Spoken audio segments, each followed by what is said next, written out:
Alright, so it's been nearly a quarter of a century since director Ridley Scott rolled out the lightning in a bottle success story that was Gladiator, starring Russell Crowe as General Maximus Decimus Meridius, opposite Joaquin Phoenix as Commodus, with the heroic Maximus vying for both revenge and to defend the dream of Rome imagined by Commodus's father, Marcus Aurelius.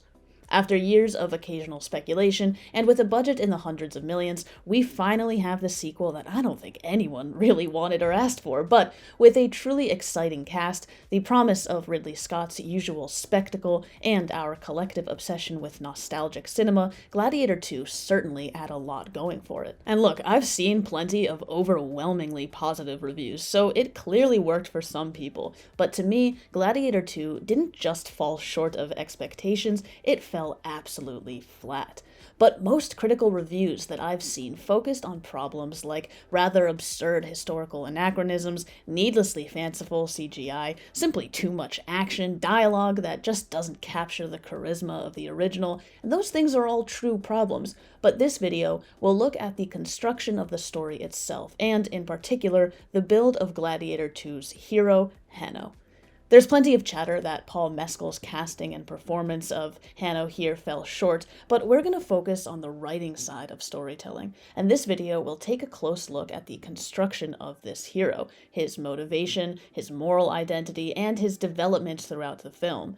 And to do so, I'll be making comparisons to the original along the way, because while I'm not a huge fan of some of its thematic work and flagrant misrepresentation of meaningful history that matters, as an epic film, it was compositionally pristine, and it delivered one of the most memorable and beloved heroes in cinema.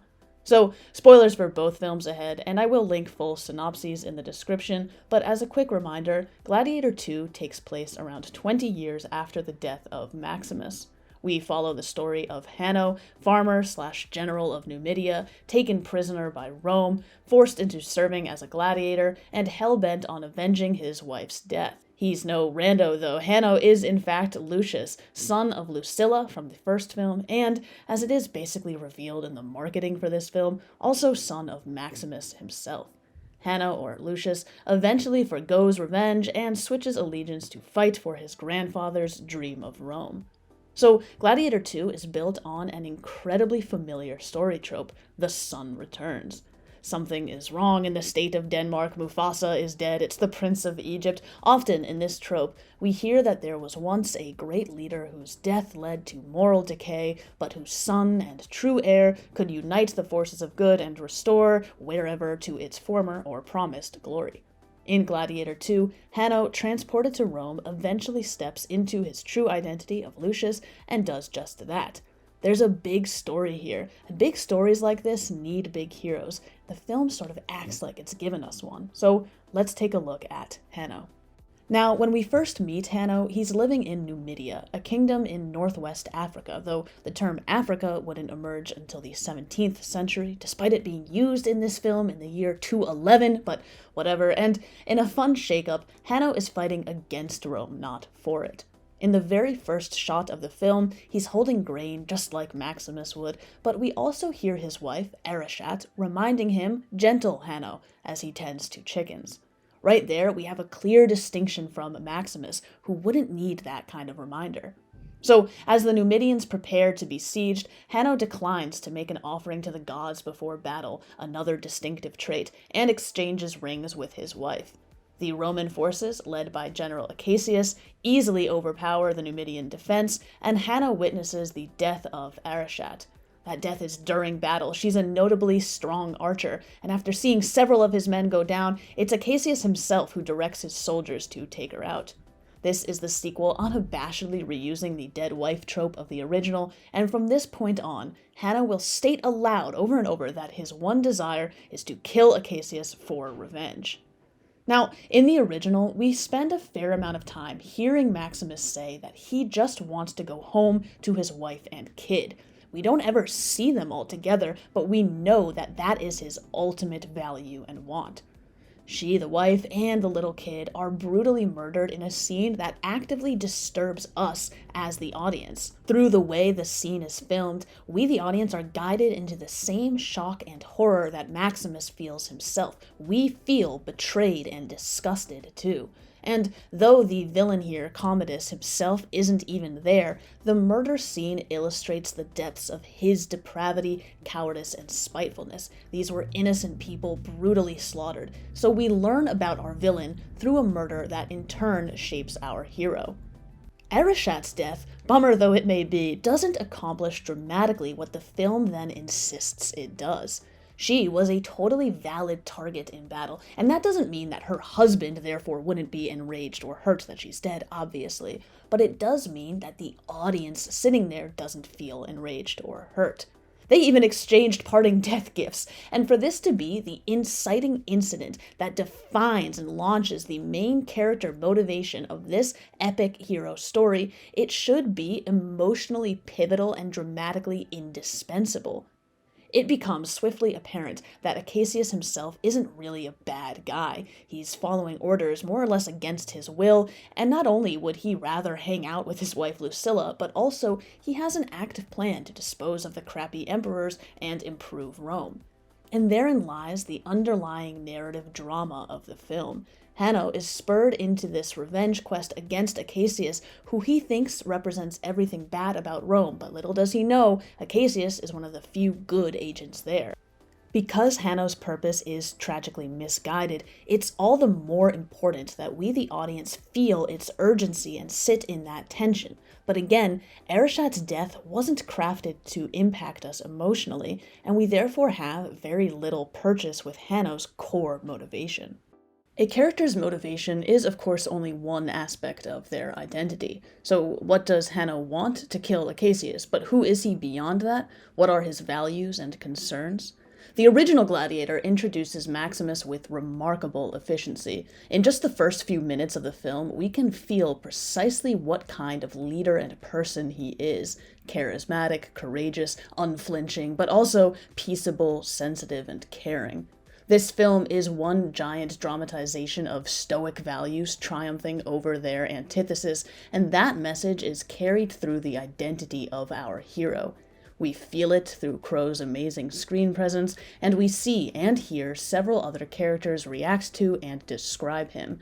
And crucially, his moral identity directly correlates to his skill sets as a leader and fighter. He wins in the arena not just through brute strength, but through leadership. Gladiator 2 gives us a more complicated hero who could really be more interesting, but doesn't flesh out his layers in a particularly effective way. At times, Hanno displays righteous qualities. He seems to be a well-liked leader, he's loving to his wife. His hatred for Rome isn't just because of personal injury. For example, when forced to fight one-on-one in front of the emperors, he says to his opponent, "Come on, brother, let's not kill each other for their entertainment," and quotes foreboding poetry to the emperors in a show of moral defiance to their rule at large. But at the same time, along with that gentle Hanno opening line, overtly explicit dialogue from Macrinus, the arms dealer who buys him, insists that Hanno's core is full of rage, and that is his secret weapon. Hanno himself also says that he doesn't fear death because through a vision he knows that Arishat is waiting for him, though this discovery of religion doesn't seem to impact him otherwise, but fine. It seems like the film tries to have its cake and eat it too when it comes to crafting Hanno's moral identity. Gladiator 2 is almost a story of an angry, agnostic revenge machine who learns to see the light, but they seemingly just couldn't resist making him also immediately likable, kind, and righteous, and the result is someone with a very specific, interesting backstory landing as morally incoherent and rather generic and forgettable. Because his anger towards Rome is an incoherent blend of personal and ethical, it's hard to tell who he is beyond his need for revenge. And part of the problem here is in how the film fails to define what exactly Hanno is working against. So, in the original, Maximus is also defined by what he is not.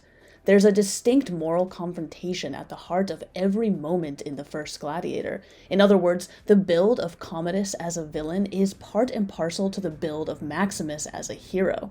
Particularly in these kinds of epics, the symmetry between hero and villain speaks to the balance of good and evil in each of us and in the world at large. So, intentionally or not, their dynamic is built on the biblical Cain and Abel story. The father rejects the gifts of one son, shines light on the other. Commodus refers to Maximus as his brother throughout the film, and that envy, that spite, fuels his side of the rivalry, and his moral weakness, contrasted with Maximus's moral strength, shows these two as opposite sides of the same coin. It's not remotely subtle. It's a very plain look at masculinity and personhood, but it's entirely effective and helps that film transcend its runtime, intrinsically encouraging us, the audience, to choose the good in ourselves. Additionally, Commodus's personal ethos directly opposes the Stoic values and a dream of Rome outlined by his own father. The original Gladiator presents directly conflicting theories of what legitimizes power. So Commodus outlines his strongest traits: ambition, resourcefulness, cunning, and just as Maximus used his Stoic traits to succeed, Commodus likewise uses his own, and we understand from an intimate psychological level exactly what kind of leader he would be and why it would be bad. This raises the stakes beyond their personal rivalry here. The fate of the fight between Commodus and Maximus determines the fate of Rome at large. That's something we don't just know, but we feel. And this is all clear from the first 20 minutes of the film, building intensive suspense until their final confrontation. But what exactly is Hanno working against? So the whole dream of Rome, we find out, was never really actualized, and under the new leadership of twin emperors Geta and Caracalla, everything has fallen to horrible decay. But besides announcing that and signposting the idea of bad ruling, Gladiator 2 never bothers to inspect or dramatize the concept of the bad through these two characters. There are a few kernels of interest here and there. They command conquest while Romans are starving. They constantly claim to speak for the gods, including, by the way, Poseidon rather than Neptune, one of the laziest mistakes I've ever heard. They seem to be an amalgamation of several Roman emperors of history, including the conqueror Septimius Severus, who would have been their father, and Caligula, whose nomination of a horse probably inspired the monkey business we get here. Geta and Caracalla were indeed brother rulers, not twins. I imagine that was just invented as a totally meaningless, hollow nod to Romulus and Remus, and Caracalla in particular was known for his severity and military command. But these versions of Geta and Caracalla, far more unstable and short-sighted than their real counterparts, are clearly intended to represent the feebleness of out-of-touch, over-consumptive rulers. But there's a difference between dramatizing an idea through a narrative moment or storyline and representing an idea through costumes, temperament, makeup, and random dialogue.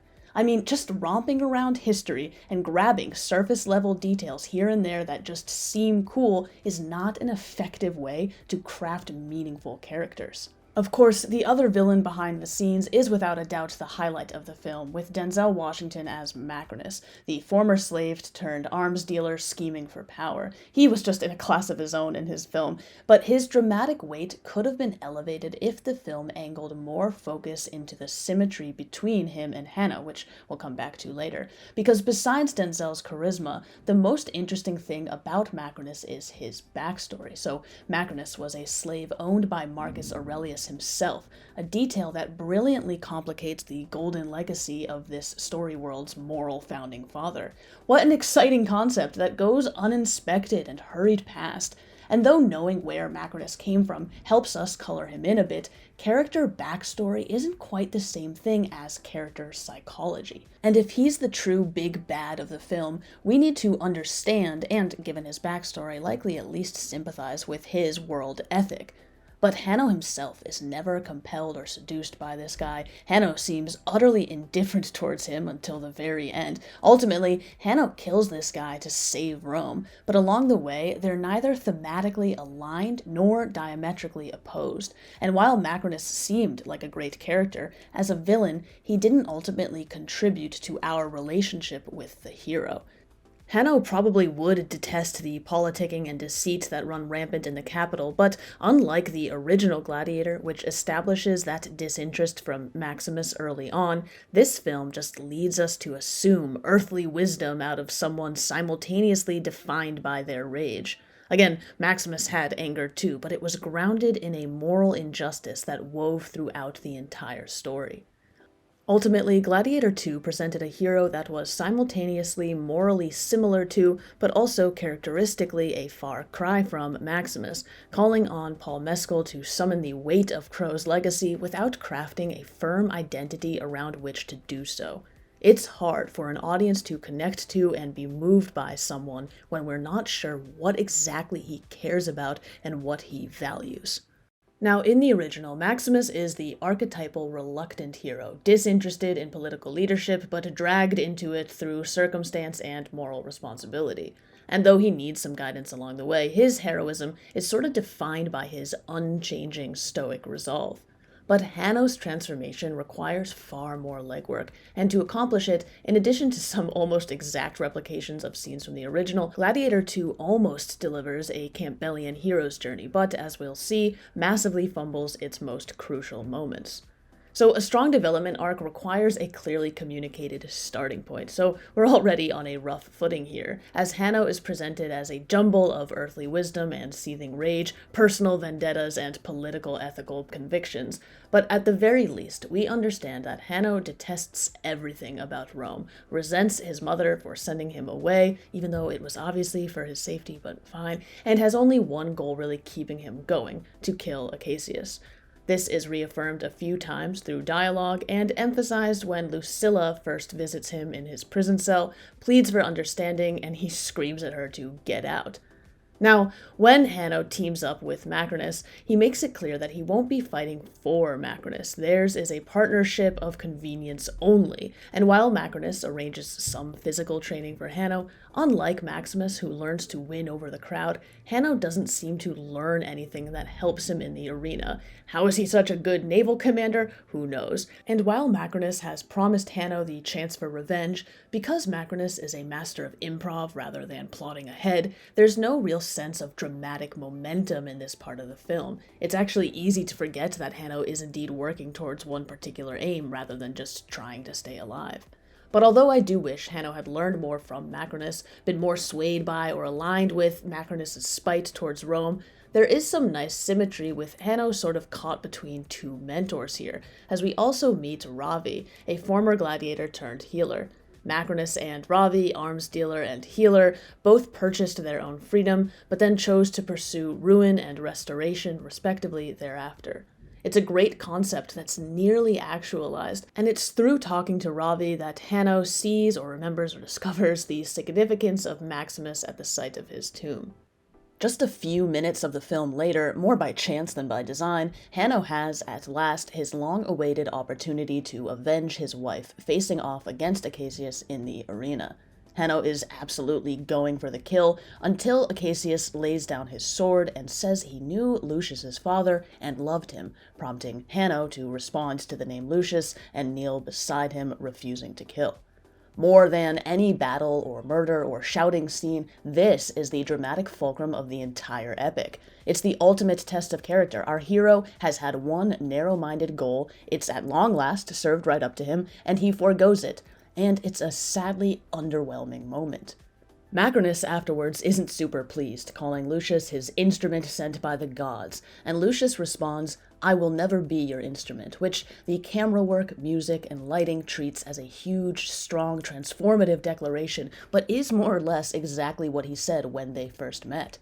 But Lucius's next visitor is his mother, who is facing the death penalty, but I guess can just roam around as she pleases, and here we see that Lucius is indeed an entirely new man. Now, remember, when Lucilla first visited him, he wanted absolutely none of it, screaming at her to get out and rejecting her apologies and love. He has not spoken to her since, but in this second visit, he's pulled an absolute 180, saying he's sorry that he couldn't see Acacius as the man he was. He laments her impending death, says now that he's found her, he can't lose her. And I remember sitting in the theater on my first watch and thinking, what on earth is going on? This is tremendous. This is everything. This is like Hamlet forgiving Gertrude for marrying Claudius. And if we put Lucilla's 2 prison visits side by side, we should feel the immense weight of his internal transformation. But what caused it? He hasn't just refused to kill Acacius, he's resolved all of his hurt and rage over being sent away as a kid. And though there could have been something interesting there if the execution of Acacius really took Lucius by surprise and taught him something new about Rome he didn't already know, it seems his major character transformation came from purely seeing the tomb of Maximus. And look, it's fine that he's inspired by the legacy of his father. I mean, this is like Mufasa appearing in the sky. But this immense causal prompt behind total character transformation cannot be opaque, hurried, or dramatically quiet.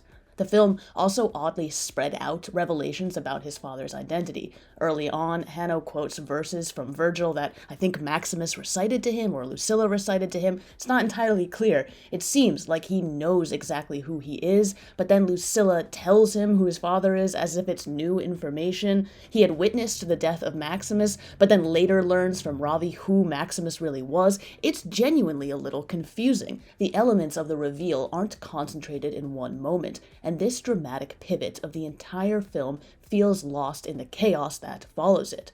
In a more tonally balanced film, a memory or an idea or a story could absolutely serve as the thing that fundamentally changes a character, and Paul Mescal is exactly the kind of actor that could carry a Hamlet-esque introspective arc, but this is Ridley Scott we're talking about. And in the final third of the film, not only does Lucius decide to forego his personal vendetta, he also suddenly decides that he buys into the entire dream of Rome and should indeed seize control of the empire. I mean, we're just leaping around now. Lucilla here gives him a ring that passed from Marcus Aurelius to Maximus, and Lucius then sends this ring via Ravi to an army commander who just accepts it without question and marches on the city under Lucius's order.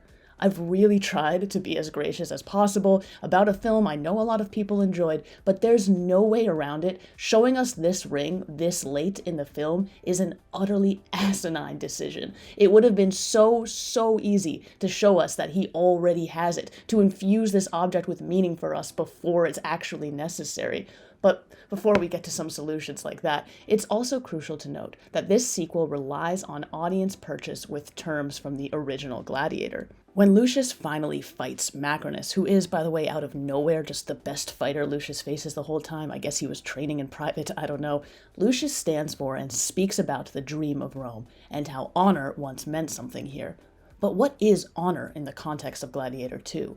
Honor is clearly and explicitly defined in the original. It's almost too explicit and over the top, but here it's absolutely hollow. Sure, I suppose all the literal backstabbing constitutes dishonor, that's plain common sense enough, but again, what exactly did the emperors themselves do dishonorably? How was dishonor affecting the people of Rome? What does that mean here? We can imagine it in our heads, we can fill in the blanks, but we don't feel it through the story itself. If our hero is going to initially lack the moral grandeur and stoic grounding of Maximus at the start of the film, his discovery of it needs to be deeply and meaningfully dramatized through story, narrative, plot, not literally pinned to a wall for him to see and suddenly understand.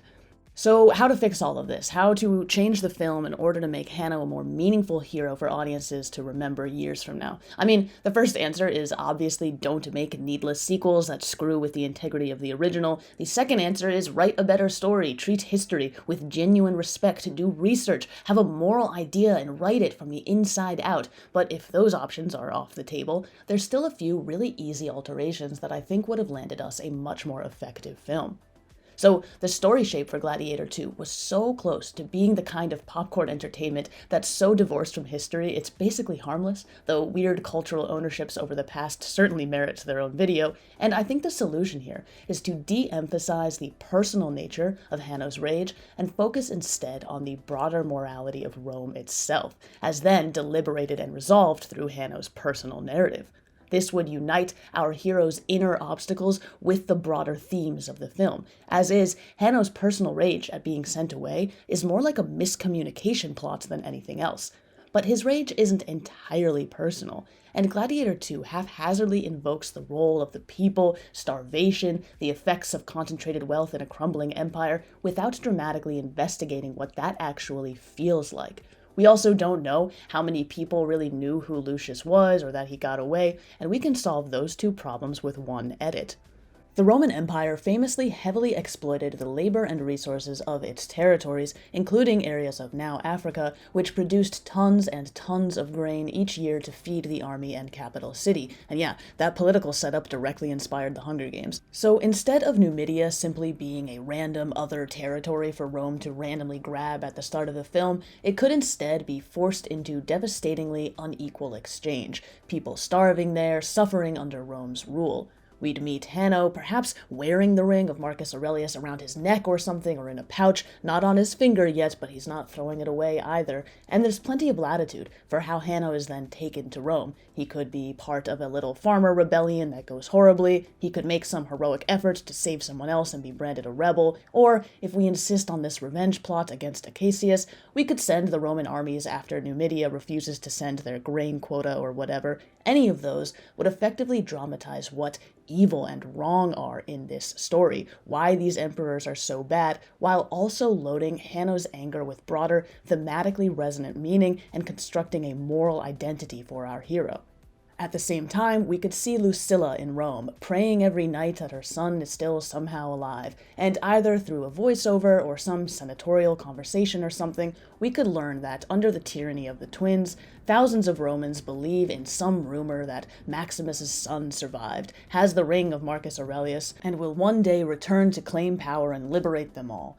This setup is obviously even more tropey than what we got, right? It's Dune, it's King Arthur, it's Star Wars, but it's a trope for a reason. Pre-establishing why the identity of Lucius matters inherently loads every decision Hanno makes along the way with grander tension and significance. And if we perhaps see the emperors, bragging to Lucilla that they had her boy killed, she's wasting her prayers, whatever, we could understand more not just about their moral character, but also their false legitimacy. In the film they don't seem to know that they're not the rightful rulers. And then the juxtaposition between their lavish parties and Numidia's starvation elsewhere in the empire would be all the more striking if that economic setup was infused into the actual build of the narrative, not just announced as something that's happening. Hanno could then team up with Macrinus in a more symbiotic way, actually learning from him how to survive in the arena, but simultaneously learning more about Rome. There's space here, particularly if Arishat isn't in this film, for a love story in Rome, something to care about that changes Hanno's view of Rome somehow, and then the rest of the film can play out more or less as it does. So, without rewriting the entire film, without even rewriting much about Hanno, I think these relatively minor edits would make Hanno a much more meaningful and memorable character for the audience, and would give the film a thematic identity that stands apart from the original and contributes to the broader legacy of this half-history, half-nonsense story world. In this kind of epic, the journey of the hero is the language of the story, and stories should have something to say.